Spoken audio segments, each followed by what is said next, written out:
The Vocal Studio. Welcome to the Vocal Studio podcast. We talk about voice, singing, performing, vocal coaching, and the life around it. We are the vocal coaches, and you're listening to Find Your Inner Voice. Hey guys, welcome back to Find Your Inner Voice. I'm Bojana. Hello, I'm Hanna. And today we have an interesting topic that Hanna is bringing. And how is today's podcast called, Hanna? So today's podcast is useful, effective warm-up exercises for you to overcome some of the challenges that you have for the beginner level students and also possibly intermediate level students. So last week we talked about how to overcome our challenges when it comes to learning, like improving your singing skills, more psychological, right, aspects, and also like how you have to gain some more knowledge, better insight, and better attitude to improve yourself, and like to explore all the possibilities that you have. And also, what else did we talk about last round? As a musician. We divided the podcast into two different series. So we talked about discipline and setting priorities. Then we talked about knowledge about your inner voice. What else did we talk about? And we were basically, what was the last one? We talked about voice identity, and who you are and who you want to be when it comes to singing. So that's pretty much how we summarized everything. So if you want to know a little more about it, you can always go back to our previous podcast and listen to those the episodes, which will be, I think, great. I actually once in a while go back to it and listen and see, just remind myself about like what I need to focus on. Anyways, so today I wanted to bring a little more exercises, real exercises, so that it becomes a little more practical, and just introducing a little more about what's happening during the class in the vocal studio, the singing lessons, how is it conducted, some of the exercises when we are sharing, maybe you will get a sense of what it is like to take a vocal lesson here as well. Okay, so I'll just start with the first one. Okay. I mean, in any lesson we always start the singing with some warm-up preparation. I heard that some singers never do the warm-up. Have you heard about that? Some singers, some performers, when they're going on the live stage, they say, I'll never do the warm-up. I think it's pretty cool. But I mean, this is when you're comparing yourself. This is when you're talking about a person who sings literally 3-4 hours every day, maybe. That's what I'm about to say. Someone who's rather professional and doesn't need to warm up their voice because they're using it every day, so the voice is already in a shape but still. Even if you look at Celine Dion, for instance, you can see that she's still warming up and doing all the stuff, properly and everything. But I mean, I don't know. I guess it's a bit of a personal thing. Yes, and I think it's actually very helpful. Like, what is there for you to lose to properly take care of and get ready for the actual singing, right? So, because we want to make sure that the students can comfortably go into the singing and to do enough exercises to be able to like really handle it and without breaking too much, without having like sudden choking feeling. And losing voices and things like that. So we try to avoid that at any cost. So and warm-ups also help you to understand how your body functions. It's an important stage for you to connect with yourself, right? You start listening about how your voice sounds.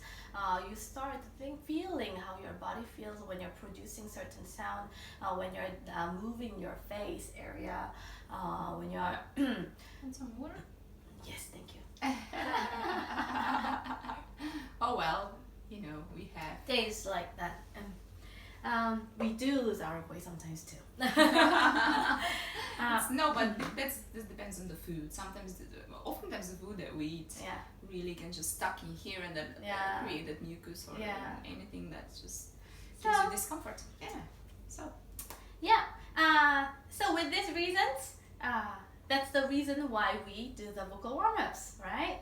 Okay, So in my class, in the class with my students, I think it's a lot of it is like very common, but it's very useful. We do a little bit of face massage so that you actually like feel this area is, you know, like between your jaw, right? There are these muscles that if you don't move it very much, you probably not even notice how this functions. But I give a gentle massage on this area, and then after that, what I do is we do opening. Yeah, we basically you are opening your jaw like up and down, right? You do that exercise, and because some students just are not used to opening their mouth. Many, I think. Just cannot. Yeah.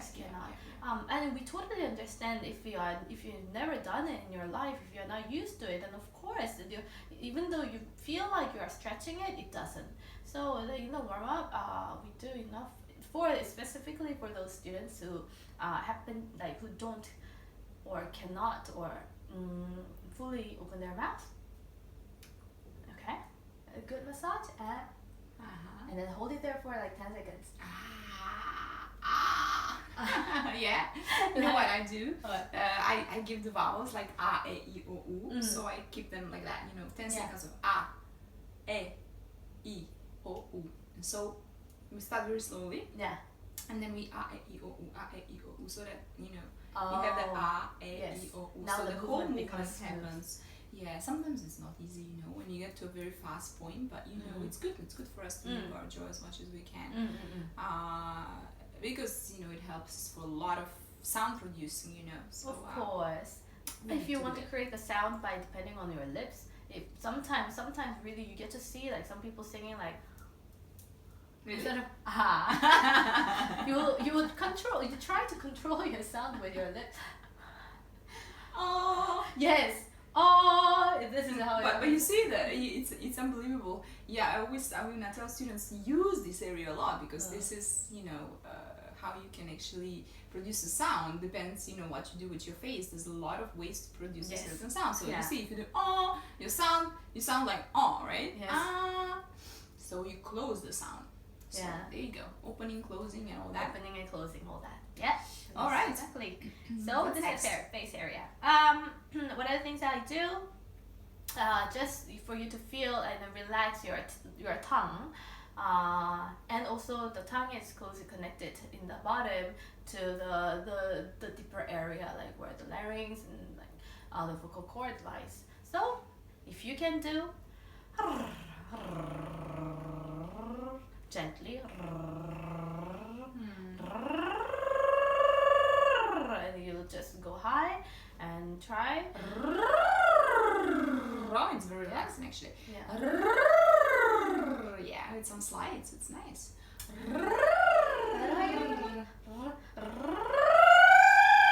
Yeah, you can take it really high. Yeah. Yeah. There's some good sound. Okay, good. There you go. Yeah, so silly. this is what I do. But some people find it also very difficult because Yeah. Easy. Some people are very easy to like catch it and go like rah rah rah, and others like blah blah. But still, even if you do bra bra bra bra bra bra bra, it still helps because the tongue is rolling. Yeah. So yeah, we have to make sure that tongue is active. Yeah, the tongue has to Before be we start. active. If you have a problem doing what you can also probably maybe do is move your tongue and then like try to feel like everything inside your mouth.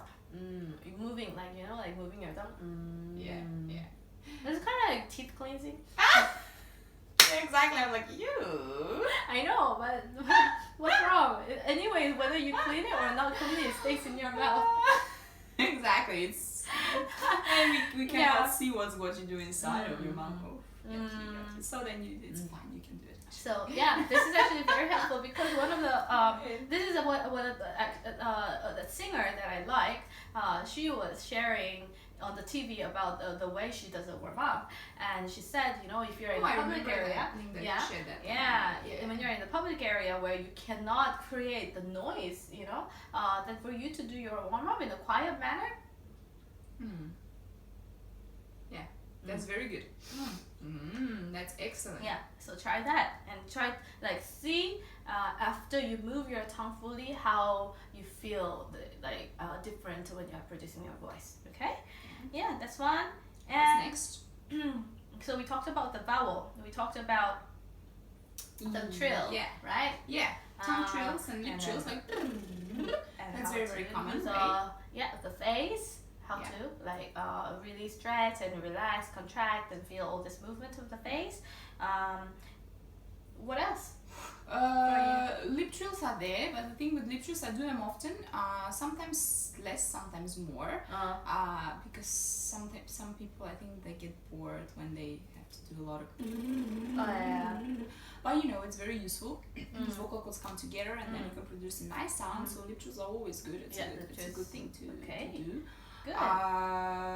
What else do we do? Yes. We do some of the yawning inside. Yeah, yawning. To work on our inner part.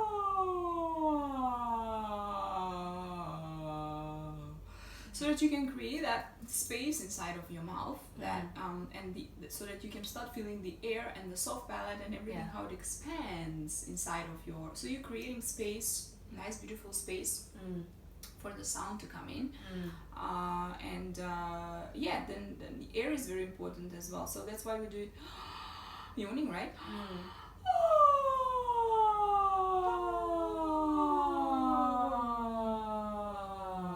It's very relaxing, and then as you do the slide, you try to avoid that flip that happens. So you have to be you start very gently with a mixed voice, but let's not go into that today. You start very, very gently from a very mild point. You don't go like,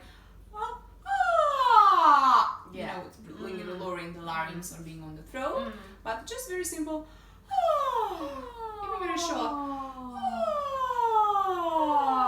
And you make sure you breathe in before you start nicely.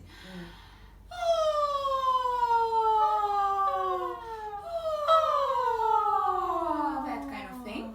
Yeah. So you let a little bit of air come in, and then your voice is softening a little bit. That's that too. Great. So it's really like helping you to feel and then work on your inner part of your mouth, and also it gives you the understanding of how this the oral passage entirely it engages in predicting, guiding the sound, like letting it out. It's very beautiful. You have to be very sensitive sometimes. In classical training, singers are it's very technical, right? So singers are very aware of their sign of the sound, and they listen to what they do. They're very aware of where the voice is, where the placement, and that's why they're like like that, and with the eyes open. So this when you do the yawning,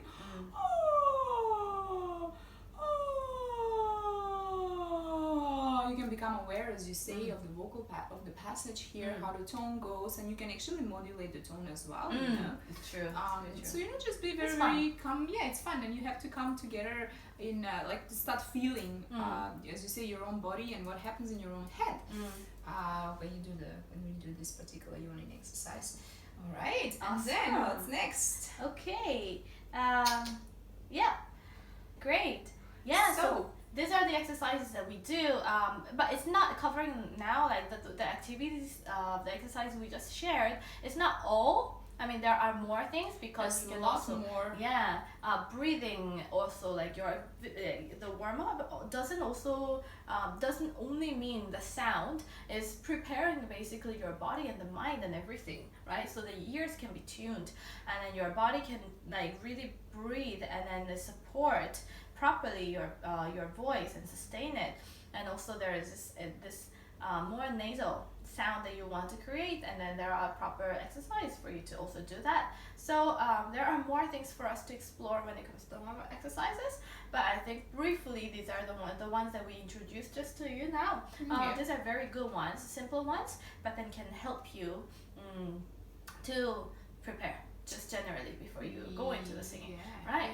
And I mean, what other thing that I can actually mention, which is very useful, I do pretty much with all of you guys, is the ha ha ha exercise, because what you do, you start laughing on your belly, and with that, you're automatically releasing and moving your belly, moving your diaphragm, you're stretching, plus you're using your sound, meaning your voice, you're using your air, so you're engaging in a lot of things in the same time. Yeah. So we do ha ha ha. Sorry, that's a pedal there. Ha ha ha. Ha ha ha. It's good for flexibility as well, you know, because you're creating flexible sounds, and it's very good for you to. Yeah. Remember, when you do ha ha ha, you don't want to do like ha ha ha. Yeah. What you want to do is ha ha ha. So what's important is that, you know, that you move the belly a little bit. So you can try that, and then try not to like raise your shoulders, just bring them down, and everything comes into this area. All the movements and the voice has to technically come from this space here. It's Yeah. important one. Important one. Okay, very so good. What do we show today, Hannah? What do you want us to talk about? Or should we show some more about warming up? What else the students can do? What are the warm-ups that the students do? Yeah. Okay. Anything that we can add, which is beyond, you know, beyond warming up, or that we haven't really shared. Anything? Well, is there anything else? Yeah, we can add. Sometimes what I find a lot is lately, and this general thing is that, you know, like students who cannot feel their diaphragm. Oh yeah. Or like they cannot move anything here, and it stays very flat. Yeah. This is an issue that we have. So for that, actually, there are some useful exercises that you can do. Now, if you cannot feel anything, like basically if you don't feel like you have muscle existing in your belly or tummy area, don't worry, because it does stay there. I mean, it is there. It is there. It is there. Yeah. You just have to feel it. Movement. So what we usually do, what I can guide you is just imagine that there is this. Okay, so just get a book or something that's a little heavy, that can put some weight on your body, and while you're sitting, or it's best if you are lying, but just place it on your belly, and as you breathe in and breathe out, try to lift that book, you know, using your tummy, because and focus on really taking a deep breath that goes all the way down to the lower part of your tummy, instead of breathing with your chest or upper part of the lung. And see the movement. When it is more visual, it gets a little easier for you to control, right? If it's only inside your body, then we don't have a clear sense of what and how it works. But somehow magically, when your hand is showing to you, it's a lot easier for you to control your hand when you can actually see it with your eyes. So then think about the ways for you to visually observe your own movement of your body as you breathe. So that's why we also advise sometimes the students, a lot of the time we let them stand in front of the mirror so that they can see themselves and see how the body's moving. Yeah, absolutely. Sometimes, you know what I also do, if they have a lot of like problems, and then I put a fist against and I ask them, push me now. So just push me, but with that, and then obviously they have to find a way. That? Yeah. Okay. Yeah. Oh. So they have to like push. Ooh, wow. Push. Yeah. Some of you, it's normal. You know, they cannot, so they push with this area. But you have to make a conscious effort. Put all your focus and concentration to push my fist. Or you can do it by yourself, but as well. So you just so that you can create nice inner muscle. Yeah. They can really expand, then hold it there. Yeah. And then, so you press inside your belly, but your belly goes against your arm. It's your palm, right? Yeah. Some students ask whether it helps if they do all the sit-ups and then the workouts in the gym. Like, does oh my god, I have way? very like mixed feelings about it. I think it depends. If it helps you to gain better sense of your body, Then of course some students who are very fit, that they are very good at also they're using all this breathing and like expanding the capacity of it. But you Sometimes also there's too have much to tension around the area. sometimes there is So too much tension, and the way the the muscle thing. works, I think it's slightly different because it's for the deeper breathing, right? So it's not using like the outer core for you to lift a heavy stuff. It's actually for you to expand and lower the diaphragm so that you can actually create a space. So breathe from right? this lower point below your navel. Yeah. What a good example is, you know, when babies they're born, right? They have this tummy like that, right? Because they only breathe from the diaphragm when they're born. Later on, we develop this so-called shallow breathing. You know, we lose the upper part. So if you think about babies and how, you know, when you go to the doctors and they're checking your breathing and then they ask you to breathe from there. So it requires a conscious concentration for you to start breathing from that space so that it goes in and out without any particular effort, muscly effort. You just be there. You just let that air go all the way down. Deeper, deeper, deeper, and lower. It's a good feeling. It's a very good feeling for you to be connected with yourself. It's really something to try. And one more. I think I can add one more. So we did all this projection of the sound, like how to get ready for you to project your sound, and then how you can prepare your body to do the breathing, right? Now, the last thing that I think we have is how to listen. Like, it's the preparation for you to listen to your own voice and listen to something else in the external voice, right? So just basic humming.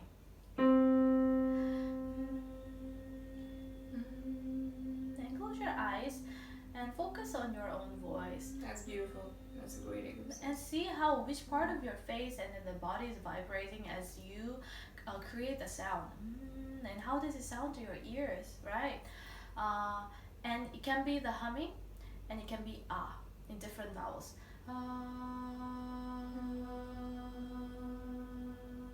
And try to feel the quality of it. What kind of tone is it that I'm creating at the moment? So that you actually can. It's more about awakening your senses for you to hear yourself, right? And see whether your voice meets, whether that is the coach's voice or that is a piano or some other guiding tune. Listen to it and see whether it can really reach there to meet, and so that you can sing in tune, right? So without proper listening, then music singing has to be interactive, right? As you sing, you also have to listen.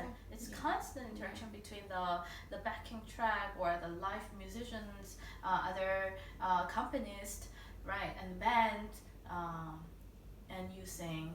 So it's always, it has to be both listening ways. to your inner, to your voice, like when you say, like when you start singing, almost like singing to yourself, so that you can get in tune with your own voice. It's a very good place to start. It's a very good point, a very good exercise. So then you don't necessarily always have to be very loud when you start with the warming up exercises. Not at all. What's important is that you establish that inner connection, and as you move through the warming ups, you can be louder and louder as your voice naturally unfolds to a place where you feel like, I can be louder now.